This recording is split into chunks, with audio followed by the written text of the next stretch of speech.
All right. Meanwhile, the Republican-led House Oversight Committee expanding its investigation into Hunter Biden.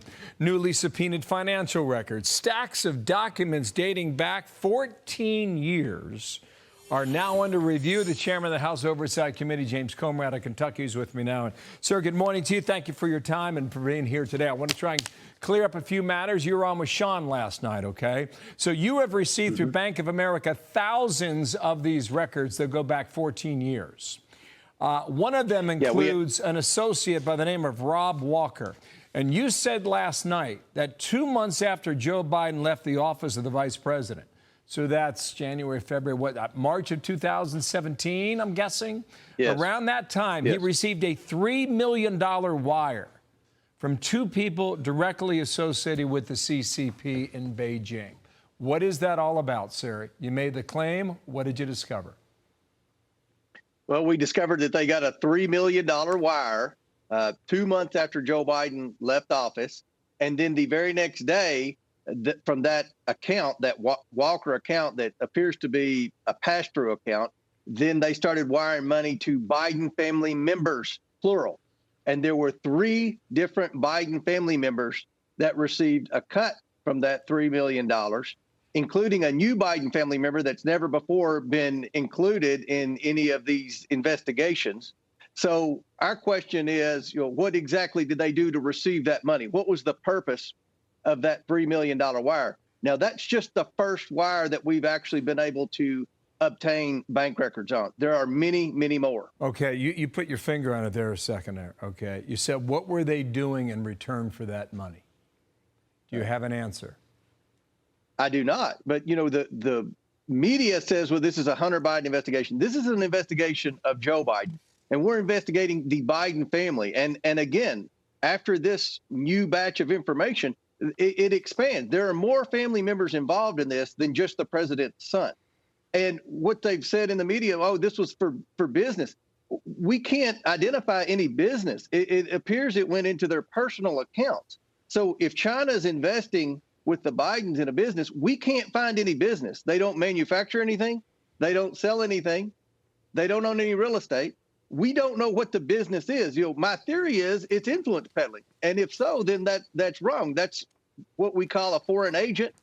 There are rules with who could be foreign agents, and you have to be registered to be foreign agent.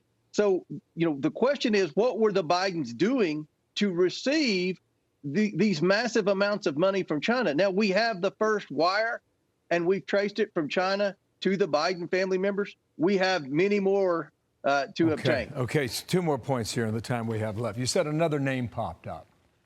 Whose name is that? Are they a relative directly tied to the family? Well, they're a Biden. I'm not going to disclose that new name because that really changes things, because what we assumed was this was just about the president's son and 2 brothers. But now there's a new name that's emerged. So, and they are a Biden. So we've got a problem here with respect to trying to determine what exactly this family was doing to receive these transactions from China. This is important. And I think every American should be concerned about that. This is an issue of national security. Yeah, let's see where it goes, okay? It's been 5 years, and what do we have for it? 5 years, long time to be investigating. Apparently, you have found suspicious activity reports, and you've been assured by the bank that they're going to give you that information. So what that reveals, I do not know. The ranking member on your committee, Jamie Raskin, says this: I fear this wildly overbroad subpoena suggests that your interest in this investigation is not in pursuing to find facts or informing public legislation, but conducting a dragnet of political opposition research on behalf of former President Trump, meaning you're doing the work for President Trump potentially as a candidate. What would you say to your fellow Congressman, Jamie Raskin? I'm very disappointed that Raskin would issue that letter. He issued it late Sunday night. Obviously, he was working in conjunction with the White House. This is the second time the White House has pulled a prank after 10 o'clock at night so they can have the first story in the morning. I haven't spoken to Donald Trump since he left office. I don't even know who Donald Trump's attorneys are. In that letter, he accused me of working with Donald Trump's attorneys. That is not true. And Jamie Raskin owes me an apology.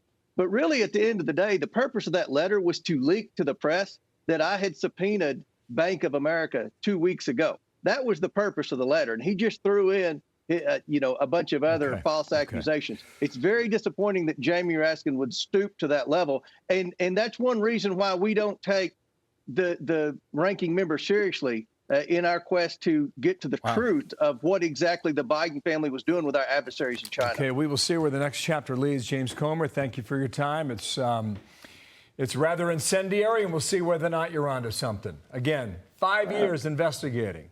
Nothing just yet. James Comer, thank you for your time today. I'm Steve Doocy. I'm Brian Kilmeade. And I'm Ainsley Earhart. And click here to subscribe to the Fox News YouTube page to catch our hottest interviews and most compelling analysis.